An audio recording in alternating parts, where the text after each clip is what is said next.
Natanggap na ng Sandigan Bayan ang mga listahan ng mga mambabatas na nagkaroon ng funding request sa Department of Public Works and Highways o DPWH.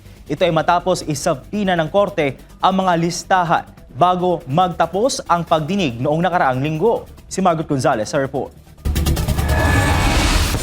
Nakaselyo raw ng matanggap ng Sandigan Bayan ang mga dokumentong naglalaman ng mga pangalan ng mababatas na humiling ng pondo sa DPWH para sa kanilang mga proyekto. Ayon kay Attorney Dennis Pulma, Clerk of Court ng Sandigan Bayan 3rd Division, na alauna ng hapon araw ng Miyerkules, May 20, nang matanggap nila ang mga dokumento. Patatandaan na noong nagkaraang pagdinig, pinasupina ng korte ang mga dokumentong hawak ng testigong sa Gerard Longoria, ang Programming Chief ng DPWH Planning Division. Batay sa testimonya ng DPWH official, may mga lagda at mayroon ding wala ang mga papel na naglalaman ng mga funding request ng mga mamabatas. Isa sa mga pinangalanan nito ay si Senator Raffy Tulfo. Na magtanong ang mahistrado kung sino pa ang ibang mabatas na may funding request, tumangay ng magsalita ang testigo dahil hindi pa umuno ito otorisado na magsalita para dito. Pero ang korte pinag-utos na maibigay ng witness ang mga listahan na hawak nito mula sa mga proyektong napondohan noong taong 2024 hanggang 2025 at ang mga proponent nito.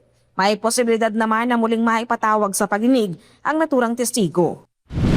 Samantala, pinasusumite na ng Office of the Ombudsman si dating Senate President Chis Escudero ng counter-affidavit para sa reklamang plunder, graft at bribery bilang bahagi ng preliminary investigation o PI. Nasa PI na rin ang reklamo laban kay dating House Speaker Martin Romualdez, partikular ang money laundering, habang nasa fact-finding naman ang plunder complaint.